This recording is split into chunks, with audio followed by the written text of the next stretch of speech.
नमस्कार, मी रोहित दिंडे, संचालक अनुश्री क्लासेस।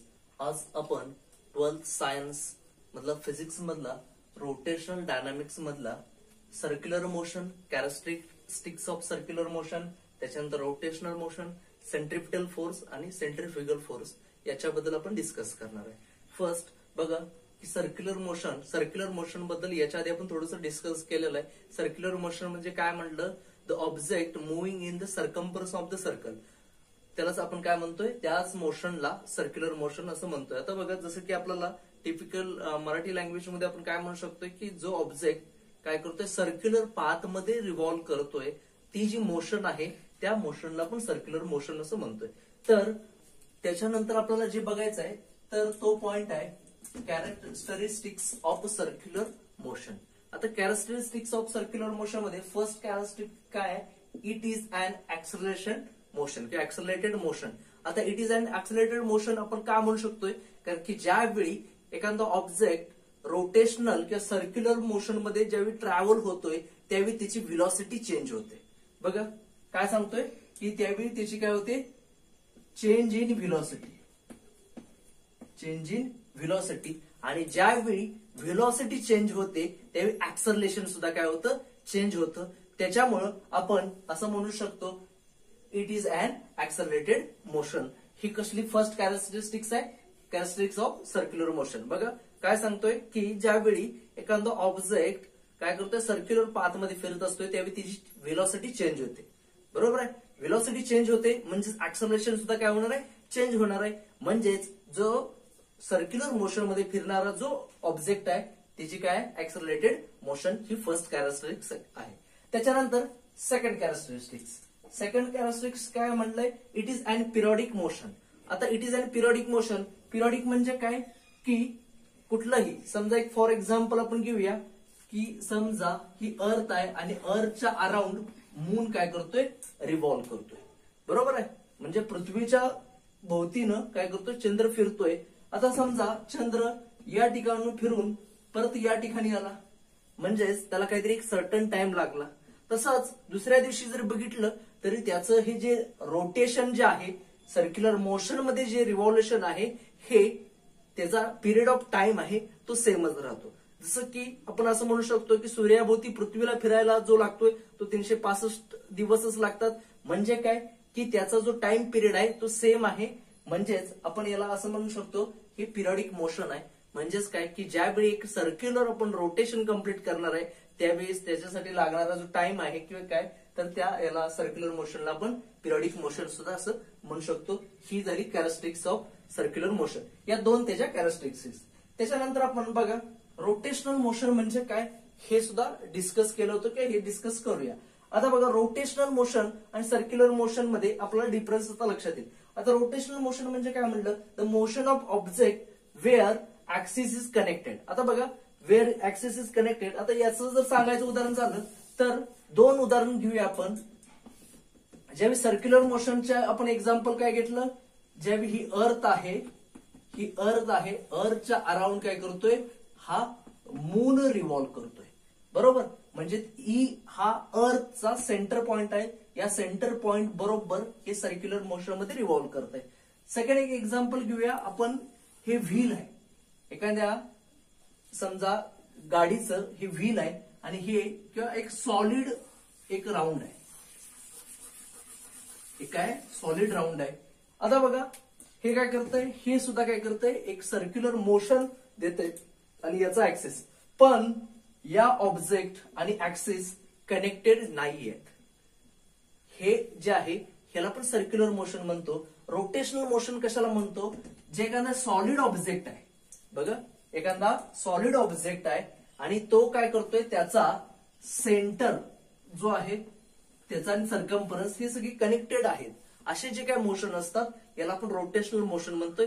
जसं की आपण काल एक्झाम्पल बघितलेलं, जो समजा सायकलचा टायर किंवा काय, हे कशात येतात, रोटेशनल मोशन मध्ये याचं एक्झाम्पल येतं। आता बघा याच्यानंतर आपण सेंट्रिफ्युगल फोर्स आणि सेंट्रिपिटल फोर्स म्हणजे काय हे आपण डिस्कस करूया। बघा आता आपण बघणार आहे सेंट्रिपिटल फोर्स। सेंट्रिपिटल फोर्स म्हणजे आपण काय बघा की आपण असं म्हणू शकतो, when we apply force on any object or any particle, it move along the circle.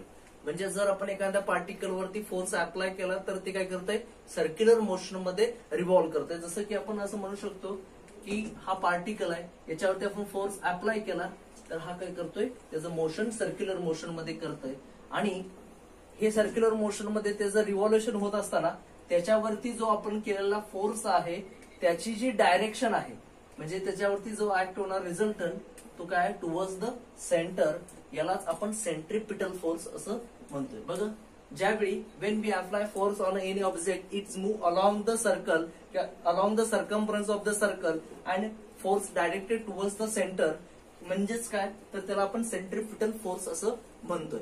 तर आता बघा, सेंट्रिपिटल फोर्स म्हणजेच याला आपण FCF असं म्हणतो.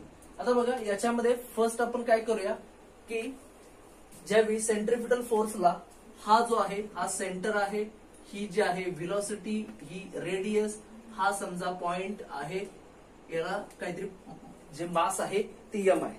आता बघा, ज्यावेळी आपण फोर्स अप्लाय करतोय, फोर्स म्हणजे काय तर त्याला आपण असं म्हणतोय मास इंटू ऍक्सलरेशन. बरोबर, फोर्स म्हणजे काय, मास इंटू ऍक्सलरेशन. तर आपल्याला बघायचंय सेंट्रिपिटल फोर्स. ज्यावेळी आपण फोर्स कुठलाही काढत असतोय, फोर्स काढताना आपण काय म्हणतोय, त्याला मास इंटू ऍक्सलरेशन, याला आपण फोर्स म्हणतोय. म्हणून आपण काय केलं, FCF म्हणजे centripetal force, FCF is equal to mass into acceleration. बरोबर आहे. आता बघा, आपल्याला काय करायचं आहे, ऍक्सलरेशन आपल्याला फाइंड करायचं आहे की जे सर्क्युलर मोशन मध्ये ऍक्सलरेशन काय असतं. आता बघा, आपण काय केलंय की हा m हा ऑब्जेक्ट आहे, हा काय करतोय, ओमेगा एवढ्या अँग्युलर व्हेलॉसिटीने काय करतोय, मूव्ह करतोय अँटी क्लॉकवाइज डायरेक्शन. इथं काय केलं, ओमेगा हा तुम्हाला एक डायरेक्शन दाखवलाय. आता ज्यावेळी तो मूव्ह करतोय त्यावेळी त्याच्यामध्ये लिनियर व्हेलॉसिटी जी आहे ते आपण v ने दाखवलंय.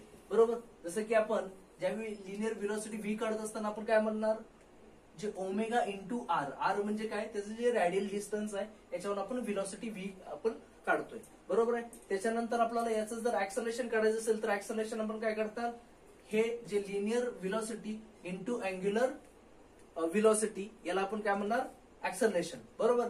आता बघा, हे v is equal to omega r आहे, इथं v is equal to omega. आता ही जी v ची जी व्हॅल्यू आहे ती आपण या इक्वेशन मध्ये पुट करूया.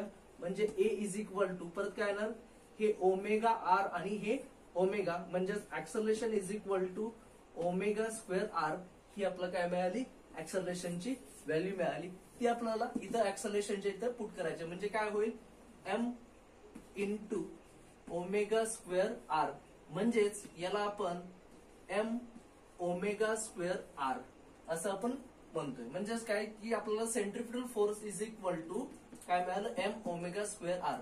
समजा आता बघा, याच्यामध्ये याची जी डायरेक्शन आहे, जसं की आता बघा आपण हे जर वेक्टर फॉर्म मध्ये जर घेतलं तर आपण याला काय करतोय, r हा वेक्ट्रिक मध्ये दाखवतोय, त्यावेळी ह्याला साइन कुठले देतोय, मायनस देतोय. कारण का, याच्यामध्ये असणार ही फोर्सची डायरेक्शन कशी आहे, इनवर्ड आहे आतल्या साईडला. म्हणजे फोर्स त्याच्यावरती अप्लाय करतोय, कोण अप्लाय करतोय, हा सेंटर याच्यावरती फोर्स अप्लाय करतोय, पण त्याची डायरेक्शन काय असते, त्याच्या अपोजिट आहे. म्हणून आपण त्याला इथे काय करतोय, मायनस साइन देतोय. आता बघा, हे झालं सेंट्रिपिटल फोर्स. बरोबर. आता बघा, सेंट्रिपिटल फोर्स मध्ये काय झालं, फोर्सची डायरेक्शन टुवर्ड्स द सेंटर झाली. तसंच आपण सेंट्रिफ्युगल फोर्स बद्दल डिस्कस करूया. आता बघा, सेंट्रिपिटल फोर्स झालं. आता सेंट्रिफ्युगल फोर्स डिस्कस करताना आपण काय म्हणतोय बघा, सेम डेफिनेशन असणार आहे. When we apply force on any object it move along the circumference of the circle किंवा circular path and directed towards the centre. इथं होतं, तिथं काय येणार, अवे फ्रॉम द सेंटर. म्हणजे काय की सेम आपण हे काढूया, जसं की या फोर्सची डायरेक्शन काय असणार, अवे फ्रॉम द सेंटर. बघा, जसं की इथं काय टुवर्ड्स द सेंटर आहे, इथून काय या फोर्स काय असणार, अवे फ्रॉम द सेंटर. म्हणजेच याला आपण काय म्हणतोय, centrifugal force. Same definition same, याच्यामध्ये फॉर्म्युला सुद्धा सेम, फक्त चेंज काय होतं, जर वेक्टर फॉर्म मध्ये घेतलं तर F इज इक्वल टू इथं काय येणार, plus m omega square r, म्हणजे r बार. हे कशात येतं, याच्यात. आता बघा, जसं की आपण सेंट्रिपिटल फोर्सचं एक्झाम्पल काय म्हणलं होतं, की ज्यावेळी मून काय करतोय, अर्थच्या अराउंड रिव्हॉल्व करतोय, किंवा आपण असं म्हणू की ज्यावेळी सूर्याच्या भोवतीनं जो चंद्र फिरतोय तो कशामुळे, की सूर्यानं जो ऍक्ट केलेला जो फोर्स आहे, ग्रॅव्हिटेशनल फोर्स किंवा काय, तर त्याच्यामुळे तो काय करतोय, मून काय करतोय, सूर्याभोवतीनं फिरतोय. पण तो त्याचं जी डायरेक्शन आहे त्याच्यावरती फोर्स ते टुवर्ड्स द अर्थ असते, त्यामुळे तो काय करतोय, सर्क्युलर मोशन मध्ये फिरतोय. हे झालं सेंट्रिपिटल फोर्सचं एक्झाम्पल. आता बघा सेंट्रिफ्युगलचं एक्झाम्पल मी तुम्हाला सांगेल म्हणजे तुम्हाला लक्षात येईल. बघा सेंट्रिफ्युगलचं एक्झाम्पल काय, की ज्यावेळी समजा आपण काय केलं, एक काचेचा ग्लास घेतला, काचेच्या ग्लासला काय केलं आपण, एक दोरा बांधला, म्हणजे या पद्धतीने हे काचेचा ग्लास आहे, त्याला काय केला, वरती दोरा बांधला आणि तो एका ठिकाणी फिक्स केला. आता बघा या ग्लासमध्ये काय केलं आपण, तर हाफ ग्लास वॉटर घेतलं. आता त्याच्यानंतर काय केलं, हा जो दोरा आहे तो काय केला, हे ग्लास आपण रोटेट केला. ग्लास रोटेट केल्यानंतर काय होईल, की हा जो दोरा आहे तो काय होईल, असं त्याला एक त्याच्यावरती स्ट्रेस येईल, बरोबर. आता या दोऱ्यावरती काय आला, ताण आला. आपण त्याला काय केलं, एक रोटेशन दिलं फिरवल्यामुळे. ज्यावेळी आपण तो ग्लास सोडणार आहे, ग्लास सोडल्यानंतर या ग्लासला ऑटोमॅटिक एक सर्क्युलर मोशन येणार आहे, तो काय करणार आहे, सर्क्युलरली मूव्ह करणार आहे. आणि ज्यावेळी सर्क्युलरली मूव्ह करणार आहे ते आपण बघितलेलं आहे, की हे जे पाणी आहे, हे पाणी काय होतं, की या पद्धतीनं, म्हणजे पाण्याच्या बरोबर सेंटरला खोली येते आणि हे पाणी बरोबर असं हे होतं. ज्यावेळी आपण काय करतोय, ग्लास ज्यावेळी सर्क्युलर फिरवतोय, मध्ये काय होतं, एक होल तयार होतोय आणि हे पाणी सगळं या साईडला. आणि आपल्याला काय जाणवतंय, की हे जे पाणी आहे हे काय होतंय, इथून असं बाहेर पडतंय. आता हे पाणी इथून बाहेर पडतंय याचा अर्थ काय, की याच्यावरती जी फोर्सची डायरेक्शन आहे ही काय, अवे, हा सेंटर आहे, सेंटर पासून बाहेर आहे, म्हणजे अवे फ्रॉम द सेंटर आहे, म्हणून हे काय होतंय, की याच्यापासून बाहेर पडते. जसं की आपण आणखी एक उदाहरण घेऊ शकतोय, की ज्यावेळी एखाद्या वेळी आपण गोफन फिरवतोय, गोफन फिरवत असताना आपण काय करतोय, त्याच्यावरती फोर्स ऍक्ट करतोय आणि थोड्या वेळानंतर काय होतंय, की त्याच्यावरनं ज्यावेळी त्याच्यावरती फोर्स काढून घेतोय किंवा काय, तर त्यातला जो दगड आहे तो बाहेर जातोय, बरोबर, तो त्याच्यात फिरत नाहीये. म्हणजे काय झालं, की त्याच्यावरती जो फोर्स आहे तो सेंट्रिफ्युगल फोर्स झाला. जसं की आपल्याला जर मून आणि अर्थच्या मध्ये सेंट्रिफ्युगल फोर्स असता, तर मून कुठेतरी ज्यावेळी रोटेशन होतंय त्याच्यानंतर तो कुठेतरी बाहेर गेला असता, पण तसं होत नाही, कारण का त्याच्यामध्ये सेंट्रिपिटल फोर्स असतोय, त्यामुळे जे सेंटरकडे अट्रॅक्ट करतंय, जर सेंटरकडे अट्रॅक्ट करत नाही असं जे फोर्सेस आहेत त्याला आपण काय म्हणतो, सेंट्रिफ्युगल फोर्स. आता बघा, जसं की आपण काल बघितलेले दोन प्रकारचे जे फोर्स होते, कुठले फोर्स, की एक रिअल फोर्स आणि एक सुडो फोर्स, बरोबर. तर सेंट्रिपिटल फोर्स मध्ये जो आहे तो रिअल फोर्स म्हणतो आणि सेंट्रिफ्युगल मध्ये फोर्स जो आहे तर आपण सुडो फोर्स म्हणतो, म्हणजे इमॅजिनरी फोर्स असं पण म्हणतो. बघा तुम्हाला कन्सेप्ट क्लिअर झाले असेल, सेंट्रिपिटल फोर्स म्हणजे काय आणि सेंट्रिफ्युगल फोर्स म्हणजे काय.